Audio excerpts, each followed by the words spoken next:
जय हिंद दोस्तों, मैं शांतनु सर फिर से एक टेंस की नई क्लास लेकर आया हूँ, जिसमें आज प्रेजेंट इंडेफिनिट टेंस की निगेटिव सेंटेंसेस का तीसरा रूप देखेंगे, जिसमें हम लोग देखेंगे कि जो सिंपल सेंटेंस का प्रथम प्रारूप था और द्वितीय प्रारूप था उससे बिल्कुल ही भिन्न है। और ये सीखने के बाद में आप इसमें निगेटिव सेंटेंसेस से खेलने लगेंगे और ये बहुत ही आपके लिए इंग्लिश में निर्णायक साबित होगा और आप अच्छी अंग्रेजी सीखने की ओर अग्रसर होंगे। आइए सीखते हैं। देखिए, ये सिंपल सेंटेंस हुआ राम जाता है। ये प्रेजेंट इंडेफिनिट टेंस का है, जिसका निगेटिव सेंटेंसेस पहला फॉर्म भी हम लोग ने देख लिया था, फिर हम लोग ने दूसरा फॉर्म भी कल देख लिया था। आज हम लोग तीसरा फॉर्मेट देखेंगे, जिसमें कि क्या सेंटेंस के अंदर में आएगा और उसके साथ में नहीं शब्द लगा हुआ रहेगा। तो आइए चलते हैं, ये तीसरा रूप निगेटिव का हम लोग देखते हैं, इसका किस प्रकार से अनुवाद करेंगे और इसमें क्या क्या चीज़ चाहिए और इसका स्ट्रक्चर क्या क्या और किस प्रकार होता है। चलिए देखते हैं।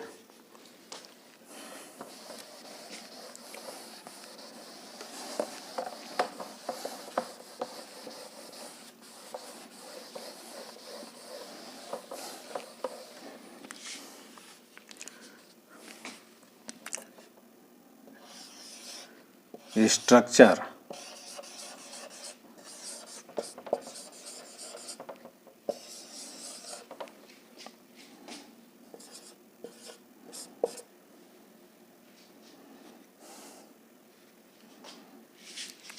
इसमें व्हाट, हु, वाई, हाउ पहले लगेगा, फिर प्लस, उसके बाद डू, उसके ऑब्लिक डज का प्रयोग होगा, उसके बाद प्लस सब्जेक्ट होगा,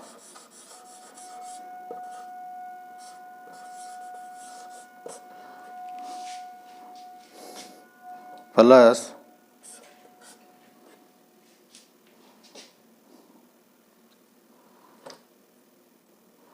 उसके बाद नॉट होगा,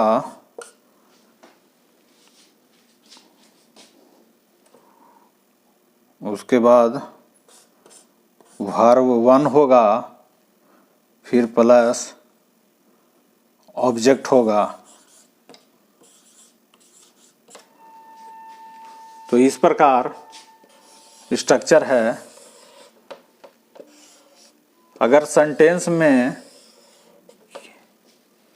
क्या बीच में आए और नहीं साथ में हो, तो जो ट्रांसलेशन होगा वो what, who, why, how according to sentence demand पहले यूज होगा। उसके बाद अकॉर्डिंग टू सब्जेक्ट डू या डज का प्रयोग हम लोग करेंगे। उसके बाद सब्जेक्ट का प्रयोग होगा, उसके बाद नॉट का, उसके बाद वर्ब वन का, फिर प्लस ऑब्जेक्ट का। विद्यार्थियों, इसे आप नोट डाउन कर लीजिए या स्क्रीनशॉट ले लीजिए, ये बहुत काम आने वाली है। चलिए हम लोग इसके बारे में कुछ लिखित नियम देखते हैं।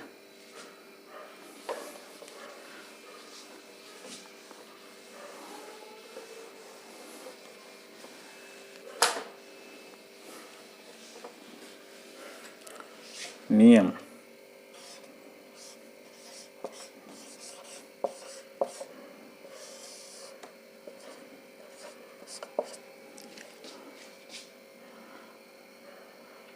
अगर वाक्य के बीच में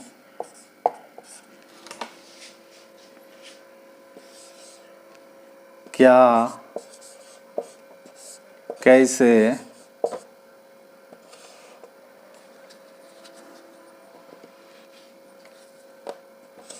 क्या, कैसे, क्यों, कहाँ,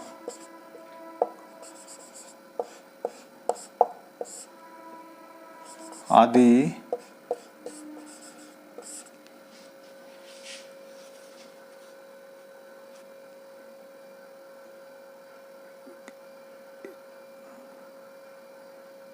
नहीं के साथ आए तो इसका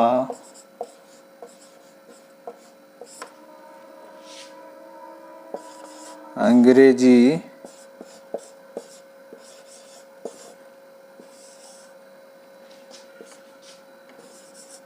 अनुवाद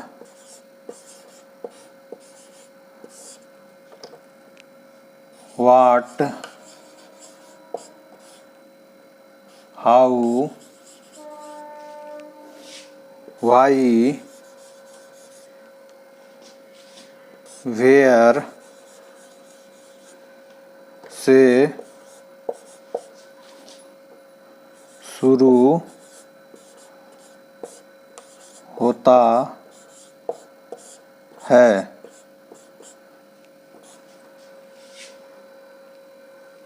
पहला। दूसरा, उसके बाद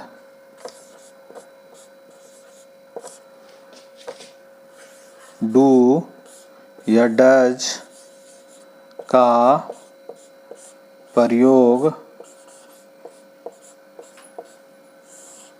होता है।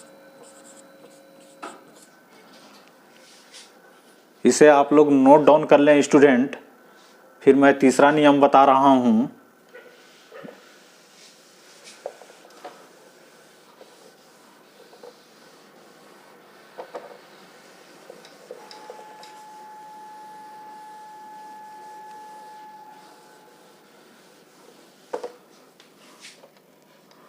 तीसरा,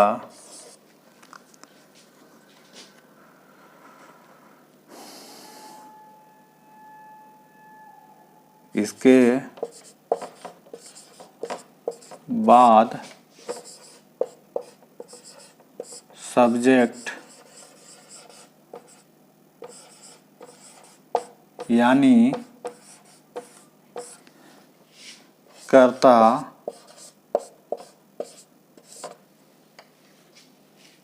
का प्रयोग होता है। चौथा, इसके बाद नॉट का प्रयोग करेंगे।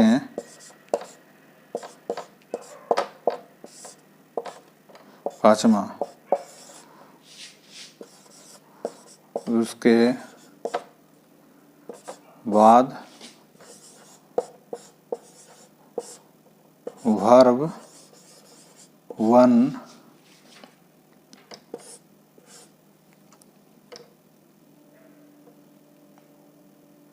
प्लस ऑब्जेक्ट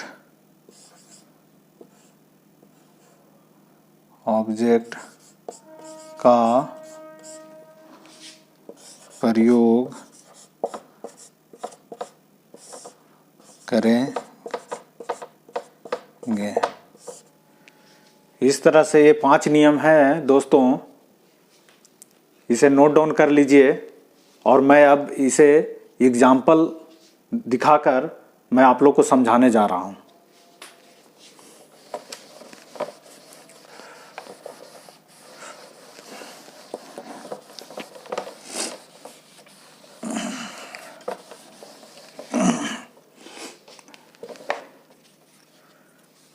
जैसे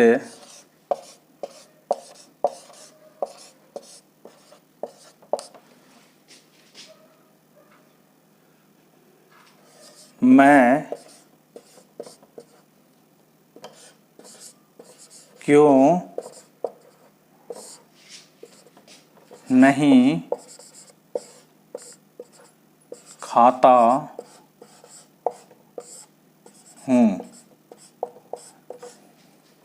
चूँकि यहाँ क्यों है वो सेंटेंस के बीच में आया है और साथ में नहीं भी लगा हुआ है, इसीलिए नकारात्मक कम इंट्रोगेटिव सेंटेंस है। इस स्थिति में हम लोग क्यों कैसे जो भी सेंटेंस के अंदर में आया होगा उसका पहले प्रयोग करेंगे, जो कि सबसे पहले लिखा जाएगा। यहाँ क्यों वर्ड आया है तो पहले इसका हम स्पेलिंग लिखेंगे। क्यों का वाई होता है, वाई। और चूँकि मैं यहाँ है, मैं फर्स्ट पर्सन सिंगुलर नंबर का करता है, इसलिए इसके साथ डू का प्रयोग होगा। तो वाई डू, उसके बाद सब्जेक्ट का प्रयोग होगा वाई डू आई नॉट, नहीं का नॉट हो जाएगा। फिर उसके बाद खाना का ईट, फिर नॉट ऑफ इंट्रोगेशन मार्क। तो why do I not eat मतलब मैं क्यों नहीं खाता हूँ। इस प्रकार इसका ट्रांसलेशन होगा। फिर से देख लीजिए, क्यों आ गया सेंटेंस के बीच में, इसलिए मैंने वाई का प्रयोग पहले किया। उसके बाद वाई जब हो जाएगा उसके बाद डू या डच का प्रयोग होगा अकॉर्डिंग टू सब्जेक्ट। तो यहाँ चूँकि मैं है इसलिए डू का प्रयोग हुआ। उसके बाद करता आई है, फिर नहीं का नॉट, उसके बाद verb one eat, why do I not eat. एक और एग्जांपल से हम लोग देखते हैं। हम लोग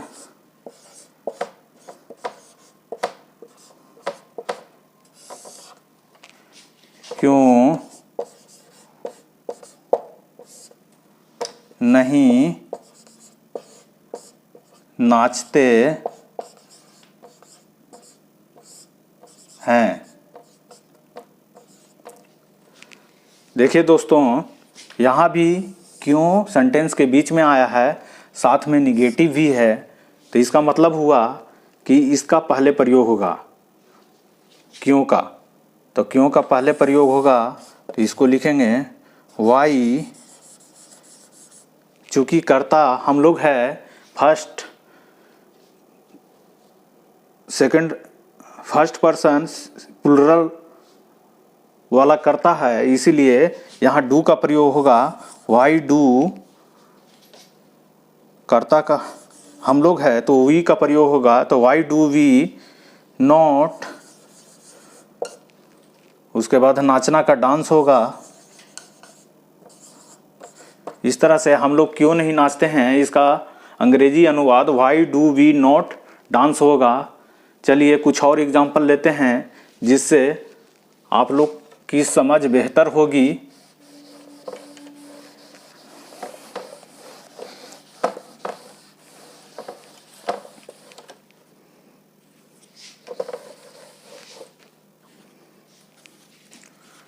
तुम क्यों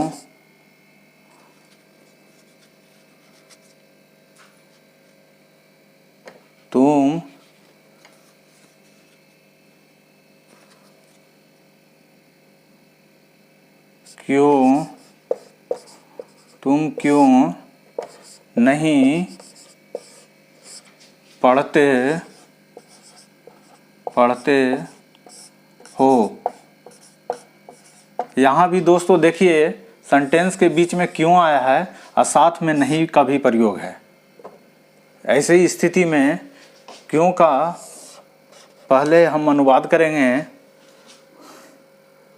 तो क्यों का वाई, चूँकि ये सेकंड पर्सन में सिंगुलर है, ठीक है, इसके लिए हम यहाँ डू का प्रयोग करेंगे। वाई डू, तुम का यू होगा,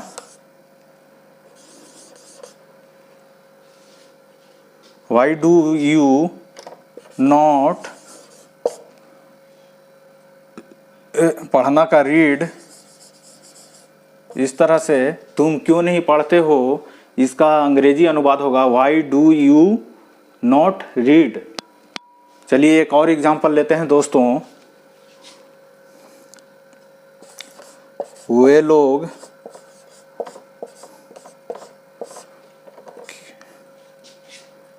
क्यों नहीं हंसते हैं, इसका अंग्रेजी अनुवाद करने के लिए पहले हम लोग सेंटेंस का मूल्यांकन करेंगे, जिसमें देखेंगे कि सेंटेंस के बीच में क्यों आया है और साथ में नहीं भी लगा हुआ है। ऐसी स्थिति में इसका ट्रांसलेशन इस प्रकार होगा, वाई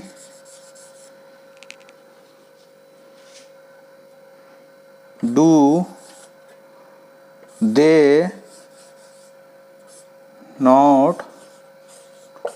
नॉट लाफ। इस तरह दोस्तों वे लोग क्यों नहीं हंसते हैं, इसका अंग्रेजी अनुवाद होगा why do they not laugh. इसको नोट डाउन कर लीजिए।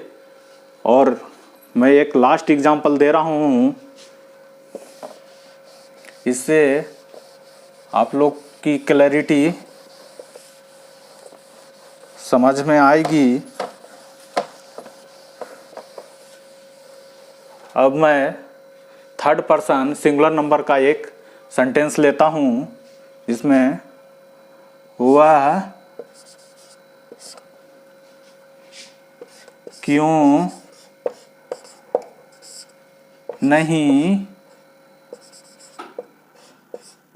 क्यों नहीं बोलती है। देखिए दोस्तों, यहाँ पे सेंटेंस के अंदर में क्यों आया है, साथ में नहीं भी लगा हुआ है, लेकिन हमको एक चीज़ ध्यान देना होगा कि यहाँ पे कर्ता थर्ड पर्सन सिंगुलर नंबर का है, इसीलिए हमें यहाँ पे डच का प्रयोग करना पड़ेगा। तो चूँकि क्यों सेंटेंस के अंदर में है, इसीलिए पहले क्यों का मीनिंग लिखेंगे वाई, चूँकि यहाँ थर्ड पर्सन सिंगुलर नंबर का भाव है, इसीलिए वाई डज सी नॉट बोलना का स्पीक। इस प्रकार दोस्तों वह क्यों नहीं बोलती है, इसका हिंदी से अंग्रेजी अनुवाद इस प्रकार होगा why does she not speak. चलिए हम लोग एक और एग्जांपल लेते हैं। मोहन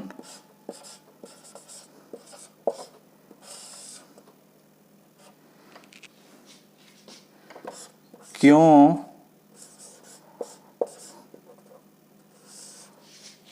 नहीं लिखता है। तो चूंकि क्यों सेंटेंस के भीतर है और नहीं भी है, और साथ में हमको कर्ता का भी ध्यान रखना है, चूंकि Mohan third person singular number का भाव बता रहा है, इसलिए इस सेंटेंस में डज का प्रयोग होगा। तो इसका अनुवाद इस प्रकार होगा वाई डज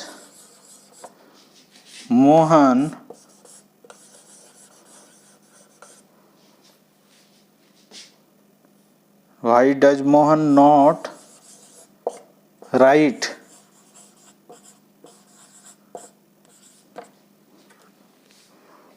मोहन क्यों नहीं लिखता है, तो why does Mohan not right. इस प्रकार दोस्तों आज निगेटिव सेंटेंसेस का अनुवाद कंप्लीट हुआ। अगर आपको ये वीडियो पसंद आया होगा तो लाइक करें, सब्सक्राइब करें और शेयर करें। जय हिंद दोस्तों।